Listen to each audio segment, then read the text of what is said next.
wonderful, blessed day. We're supposed to have a great day. It's going to be a beautiful day. What a gorgeous day. Hi. Today on Inspire, Empower Greatness, we are filming today Sharon Corner of Royal Wear. We are so excited to get the opportunity to speak with her about her royal wear, about her as a designer and a seamstress. And Sharon, thank you so kindly for agreeing to allow us to come into your wonderful, beautiful home and to interview you about royal wear. Well, thank you for selecting me. Yeah, I'm thrilled. Yeah. We wanted to ask you a question about how royal wear became royal wear and what was the inspiration behind royal wear, and tell us a little bit about what royal wear is. Okay. Well, royal wear to me is an expression of ethnic women's style and taste. You know, we have our own unique taste. We might wear what's trendy, but we also want what says us. Mm-hmm. What inspires your designs? Almost everything. Okay. Yeah, I love going on trips because, I mean, I know maybe it sounds crazy, but even buildings or just different things that I see in the environment, I get an idea off of it. How long does it typically take for you to get that idea in your head and then create it? Sometimes a long time. It's just depending on what else is going on, you know, in my life. But since I retired, of course, I have a lot more time now, so I can get the idea, and then I try to hold it until I can sketch it, so that I don't lose it. So you sketch? I sketch. Well, I don't sketch everything, but some things I sketch because I know I'm not going to get to it right away, and I want to be able to remember it. So not only are you a seamstress, but you also are somewhat of an artist when you're talking about sketching. Yes, and I really like to hone in on those skills because I haven't done it in a long, you know, except for my sketches, but I just like to take it even a step further. My mother had left a bag of clothing that she was going to discard. Okay. She had left it on the porch, and for whatever reason, I started going through it, and there were all these beautiful scarves, and so I just took some of the stuff and I started sewing by hand. Oh my God! So that's how I started. I'll never forget that. Oh, I love that. That's so great how you can just like see that and just take it and be like, this is actually what I want to do with it. Yeah. I mean, you don't say it out loud, but you know that that's, you know, what you're supposed to be doing. Well, it all starts in the mind. Yes. Everything, it all starts in the mind. Right. It's just a thought, and then it becomes an invention, becomes some sort of creation, you know? That's amazing. What are some of the hardest challenges that you face being a designer? When I really had my business going and I was doing clothes and fashion shows, it was hard because I tried to do everything. You know, the administrative part, it just got to be overwhelming. I needed help, and I still need help to this day. I'm trying to find someone to help me sew because I can't sew as much as I used to. So what are you currently designing now? Well, I'm doing the tote bags. Okay. We saw one of them at Tam's Design Studio, but then also Olive Branch and Tea Room. Oh, you saw it? Yeah, we saw it at Olive Branch and Tea Room. Yes. Yeah. Okay. So mostly just the totes for now? Yeah, mostly just the totes for now. Some head wraps because, you know, they're pretty popular right now. Right. So I'm doing the head wraps. I used to do the hats, but I'm not doing a whole lot of them right now. Okay. So I go with the flow. Okay. No, right. So more specifically, very organic, very spiritual. Whatever your spirit is leading you to do, exactly. That's what you do. The year is 2020, and what we're seeing is that everything is internet, everything is digital, everything is social media. Right. How has that impacted you as a designer with your brand, Royal Wear? Well, not much because I really am computer illiterate or what, you know, and it's funny because being an artist, it's like those things don't even appeal to you. Mm-hmm. You know, I mean, well, me personally, and I've met other artists that have said the same thing. We're not very analytical. We might be all over the place, okay? That's the only way I know how to explain it. So when it comes to social media and all that, I really need help because I would like to have a website, but you know, I need somebody to care for it. So it's probably holding me back. How do you typically get all your designs out? Well, I mean, I've been around so long that people, you know, they know me.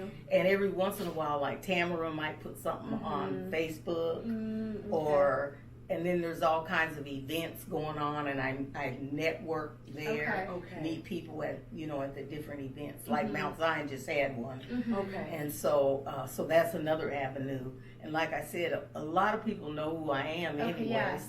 From years of doing most this, definitely, so they know how to get in touch. So they know, Exactly. So they know how to get. Either if they don't, they'll call Tamara, or they'll call somebody else that knows me.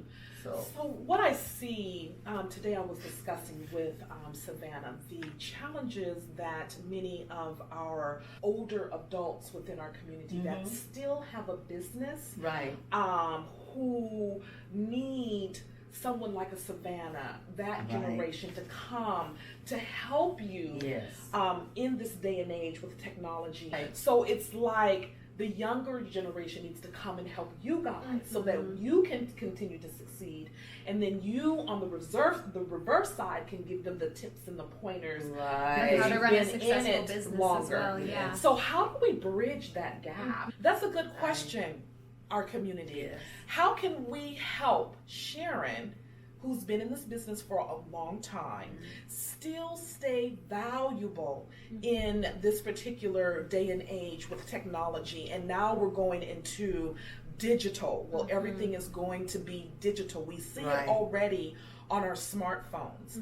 So who out there can help Sharon with a website, get her on social media, whether it be Facebook or Insta, so that she can reach a broader audience, so that she can continue to do the amazing work that she does and still be able to flourish as an older adult within our community.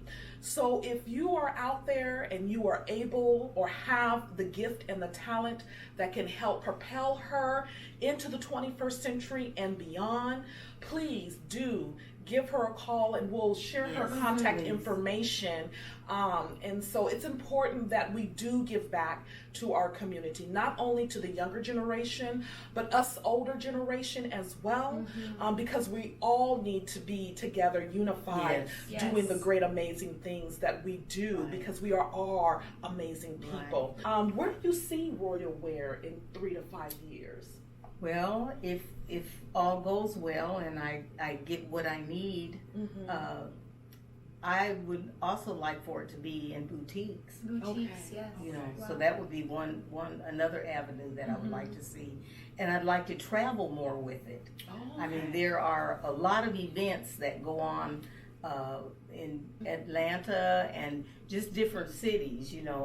Even I'm planning on just branching out, even just go to Portland. Right. So that's a couple of things that I would like to see. If you could have one wish, what would it be in terms of your brand? In terms of my brand, I've always wanted to have a boutique because it would be different. It would be a place of solace for women. I mean, they could come there and sit on the couch and have a cup of tea and that type of an atmosphere, not just coming just to buy clothes. So I mean, they think they're coming to buy clothes, but it's a way for them to interact with others as well, and to come and hang out and to enjoy each other's company. Yes. I had an idea just popped into my mind. What is it, Sharon? Do you know about pop-ups where it's a, how do you say it? It's kind of like a one-day thing where it's kind of you are able to bring in like your designs and your brand, and you're able to show them to everyone. It's called a pop-up shop, where you have it all displayed, and people come in and they're able to look at your designs and able to buy from you. And so that's kind of, it's not like something that's open all the time. There's not certain hours. It's just like, oh, today I will be at my pop-up shop at this, it's at from this time to this location, this time to this time, and everything will be displayed for people to come in and take a look at and to buy from. So it does, Wow.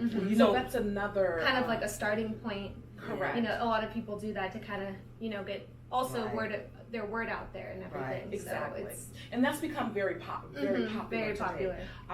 Where it's a alternative to having a standard box store, retail store. Right. So sometimes, it's like renting a space. Exactly, for the day. For like Kent has something like that I'm looking into. Oh, good. Yeah, it's just once a month, and you come and you bring your things, and you can be either inside or outside. Okay. It's going to be in the summertime. Okay, so yeah, there is a wonderful lady on Facebook. I actually bought one of her hats, and it's called Step and Tie.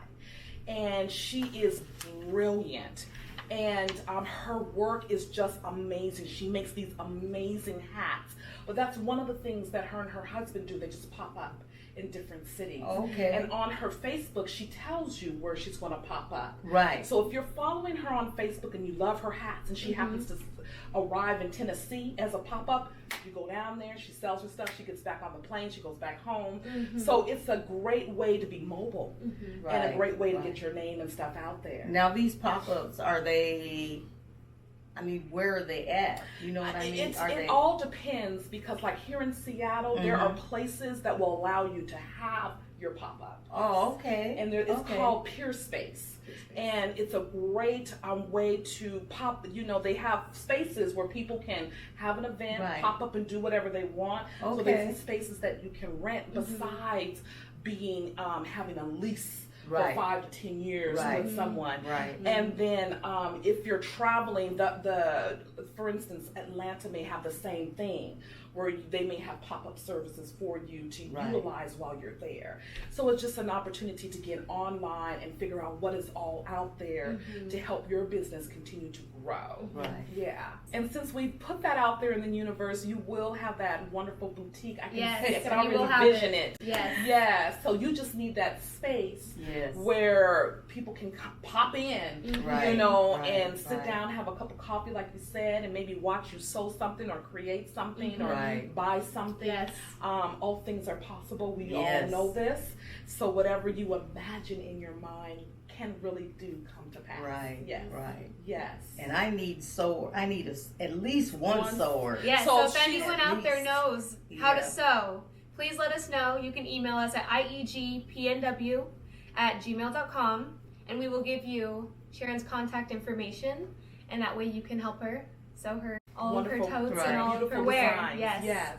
Thank you. Thanks for having us. Yes. Nice to meet you. Yes.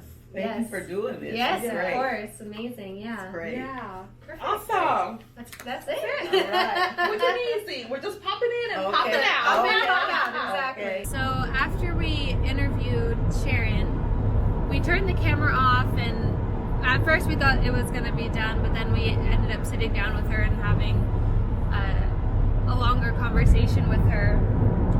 So we didn't record everything. But one thing that she talked to us about, which we thought was really interesting, was how she stopped sewing. She stopped doing it for a while, and then it came back.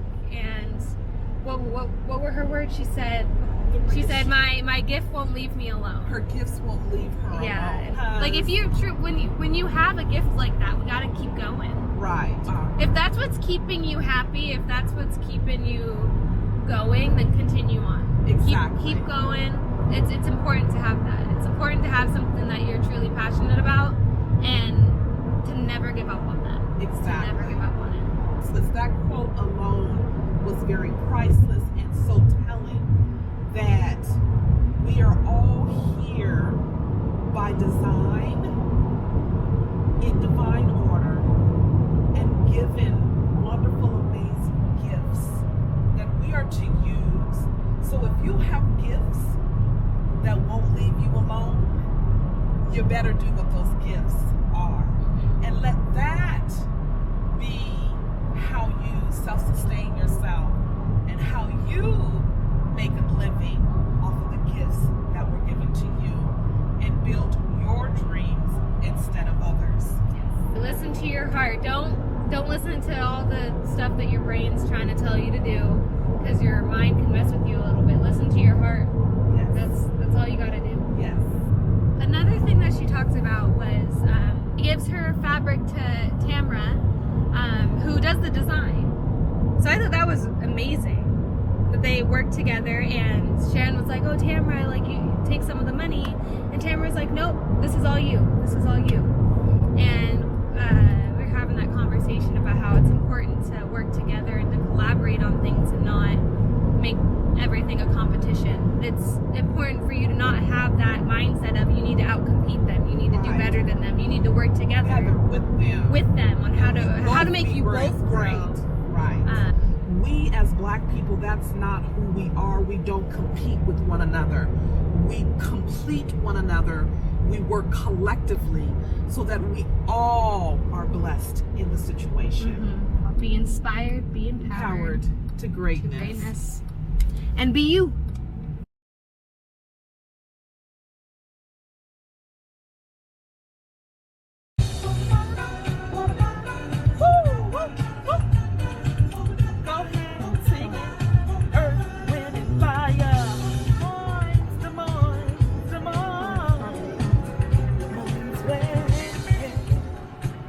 Yeah, or so something. I'm trying to bring these pictures up.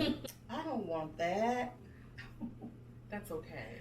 Oh, it's such a neat picture. What if you press the back button? Does that just go back to the camera? Right here? Yeah.